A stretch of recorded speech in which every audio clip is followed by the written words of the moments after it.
పవన్ కళ్యాణ్ క్రిష్ కాంపోలో మొదలైన Harihara Veeramallu cinema shooting ఇప్పట్లో ముగిసే అవకాశాలు కనిపించడం లేదు. దాదాపు 2 ఏళ్ల క్రితం ప్రారంభమైన హరిహర వీరమల్లు షూటింగ్ పవన్ రాజకీయాల్లో బిజీగా ఉండడం వల్ల వాయిదా పడుతూ వస్తోంది. హరిహర వీరమల్లు సినిమాకి కమిట్ అవ్వడం వల్ల టాలెంటెడ్ డైరెక్టర్ అయినటువంటి క్రిష్ సమయం చాలా వృధా అవుతుందంటూ ఆయన అభిమానులు ఫీల్ అవుతున్నారట. ప్రస్తుతం ఇది మాట్లాడుకుంటున్నారు. పవన్ డేట్లు ఇవ్వనంత మాత్రాన క్రిష్ ఖాళీగా ఏమీ లేడని ఆయన సన్నిహితులు అంటున్నారు. ఆయన వరుసగా వెబ్ సిరీస్ నిర్మిస్తున్నారు. తానే స్వయంగా దర్శకత్వం కూడా చేస్తున్నారు.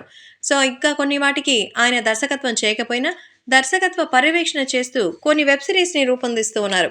అంతేకాకుండా ఇతర సినిమాల దర్శకులకి, సినిమాలకి సంబంధించినటువంటి విషయంలో కూడా ఆయన బిజీగా ఉన్నారు.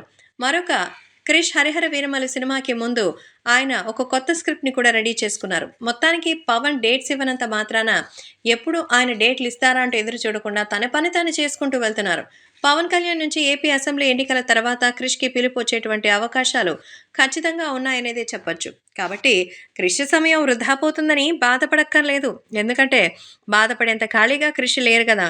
సో, ప్రస్తుతం క్రిష్ తన నెక్స్ట్ సినిమాకి సంబంధించిన పనుల్లో బిజీగా ఉన్నారు. అలాగే మరి తనకి ఇన్‌చార్జ్‌మెంట్‌కి అలాగే తనకి గడవడం కోసం ఆయన కూడా పలు వెబ్ సీరీస్‌తో బిజీగా ఉన్నారు. కాబట్టే సో, ఖచ్చితంగా మన పవన్ కళ్యాణ్ మన స్టేట్ ఎలక్షన్స్ తర్వాత మళ్ళీ 'హరిహర వీరమల్లు' టీమ్‌తో జాయిన్ కాబోతున్నారని కూడా సమాచారం.